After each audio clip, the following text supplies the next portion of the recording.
Hey, have you heard about my AI alter ego? That's right. Ask Alan Anything is now live, and we've trained it on my 13 books. We've trained it on over 200 podcasts. It has most of what's in here, not everything, but most of what's in here.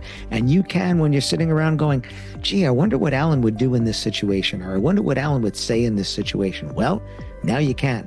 Go to whatwouldallansay.com. Enter the coupon code podcast because you're going to get half off. It starts at only $10 a month. And now when you're thinking, I wonder what Alan say, now you can actually ask. Go to whatwouldallansay.com, enter the coupon code podcast, and start asking me anything.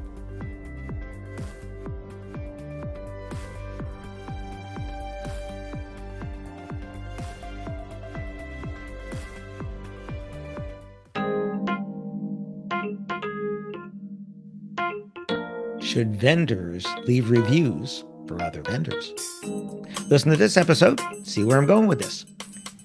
Welcome to another episode of the Wedding Business Solutions Podcast. I'm your host, Alan Berg. I'm a speaker, author, sales trainer, website reviewer, and I help businesses like yours sell more, profit more, and have more fun doing it. Enjoy this episode. Hey, it's Alan Berg. Welcome back to another episode of the Wedding Business Solutions Podcast. This is a listener suggestion from my friend Tony Wynyard in the UK. And Tony heard an episode that I did about reviews, the one about, you should say is, not was, and said, what about doing one about vendors leaving reviews for other vendors? So thank you, Tony, for the suggestion. Thank you for listening. And absolutely. When you think about the value that we can bring to our peers, leaving a review. Now, different platforms have this. So LinkedIn has the recommendations. There's other Alignable has things like that where vendors can leave comments for other vendors. Google, you can certainly leave. Certain platforms you can't, right? So like you can't leave on the Knot or Wedding Wire. You have to have been the client of that person to do that, right? Even other people in the wedding party can't leave a review on those platforms. You're not supposed to, I should say, can't. You're not supposed to do that. But, leaving a review to talk about how you love working with this other vendor, working at this venue or working with this group over there is an important part of just showing how you're part of an industry and part of a team. So absolutely, I think that's a good idea to do that. And let's talk about the two sides of this. If something didn't go well, should you leave a bad review for that other vendor? And I think this goes back to the same thing about when to post a bad review in general. I have posted a lot of reviews, over 650 on TripAdvisor. I think I'm approaching 300 on Yelp. And Google, I'm up there. I think they said I'm in the top 10% of restaurant reviewers or something like that, even though I don't post most of the places I go to, but yet I guess it's still more than most people. Before I will go post a bad review, I'm going to say something to someone at that business.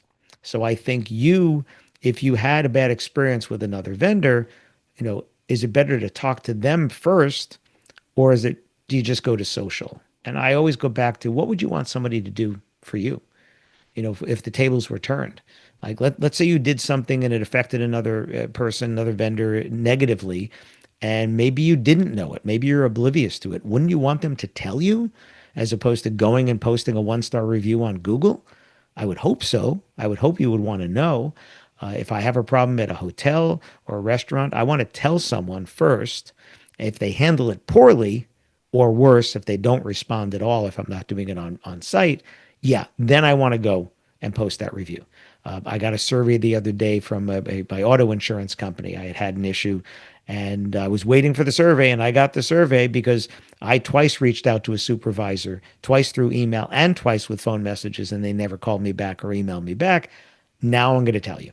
I'm going to let you know. I didn't do it on Google. I didn't do that. Maybe yet. I don't know. Maybe it's yet. But I did try to reach out and didn't happen. Just had an experience at a Marriott property, and I'm going to get the survey and I'm going to tell Marriott, right? I'm not going to put it on Google, on TripAdvisor or whatever yet.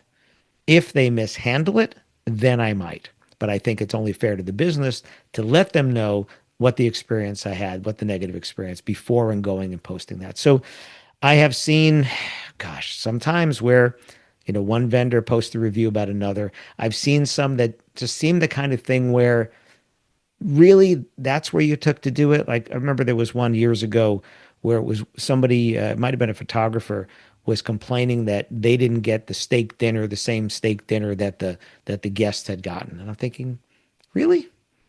And you posted a review about that, right? Did you talk to the caterer or the venue about that? Or did you just decide to go and post a review? Because first of all, I don't know about you, but I just heard a bridge that got burned. That's what I heard with that, as opposed to having a conversation, with them offline, not at the event. I always have snacks with me in my bag. So if I don't get to eat, or if the timing of me speaking isn't going to allow me to sit down and eat, even though everybody else is getting food, there are power bars or whatever that I'm going to be able to eat, and I'm covering myself. My job is to make sure that I am covered with that. I also have them for plane delays and things like that. Actually, yesterday I cleaned out my bag with my plane getting in 3 hour late and circling so many times we're getting dizzy. So should vendors post reviews for other vendors? I think if there are people you absolutely love working with, then tell the world you absolutely love working with them. If there's somebody you don't love working with, don't work with them. Right. But to go and post a negative review, I think you'd have to get to the point where you've had a conversation and they've mishandled even that, assuming you approached it the right way and they've mishandled that. That to me is when, like, all right, you tried. I don't know if I would go and post that negative review then. I don't know if I would want that out there hanging there, because I also think that part of that is a reflection on you. The fact that you're going to go post that about another person in your industry, that could be a problem.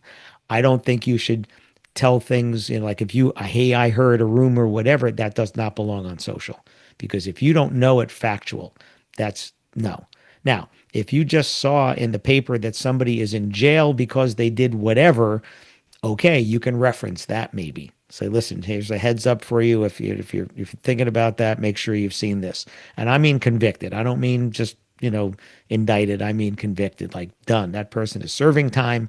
Okay, that's different. I know that's an extreme example. But I think the idea here of how do we support our friends? How do we support our industry friends? Well, let's do that. Let's show the world and tell them why you love working with them on the platforms where you can. So LinkedIn, so Google. I suppose you could do that in a Facebook review. So if you have the ability to do that to support your friends, right? And again, do it from the heart. What do you love working? Why do you love working with them? I think that's a great thing, and it could help their business. If they do it back for you, wonderful. So what I would do is say, hey, just want you to know, in case you didn't see it, I thought I love working with you, and here's the review. Here's a link to it. Right now, if you want to say, hey, if you could do that for me, great. It's like on social media, somebody comes to me and says, hey, if I'll like your page. Would you like my page if I like yours? And I'm like, listen, like my page if you do. Don't like it just to increase your likes. I want people to like my page because they do. I don't get people to artificially inflate my numbers here on the podcast just to have a bigger number. My ego doesn't need that. I want people to listen to it and watch it because they do. Sure, tell your friends, please subscribe. Yes, please. If you love an episode, share it. That would be great. I would appreciate that. But because you do, not to artificially bump up a number. Again, I want to feed your family, not your ego. So, getting back to reviews, yes, definitely. Think about that. Are there people you just love working with? You show up at a wedding or an event, you're like, oh, I'm so glad that, oh, wow, that's them. They're the caterer, or they're the photographer, they're the band or the DJ, or they're the florist, or the rentals by them. I know this is going to be a great day. Tell the world. I think that's it. So thanks for the suggestion, Tony. If you have a suggestion, please go to podcast.alanberg.com. Click the Ask Me Anything button and make your submission over there. Hit subscribe if you haven't already done that. If you can post a review on the platform, I think it's Apple allows it, or on Google at reviewalanberg.com. Wouldn't mind that either. Thanks so much. See you on the next podcast. Thanks for listening to this episode of the Wedding Business Solutions podcast. If you liked it, please subscribe to this channel and post a review on your chosen platform, Apple Podcasts or whichever one. If you have any questions about anything in this episode or any of my episodes, email me directly at alan@weddingbusinesssolutions.com or visit my website, alanberg.com. alanberg.com. If you have any suggestions for future topics or guests that you'd like to see, please again email me or visit my website. Thanks for listening.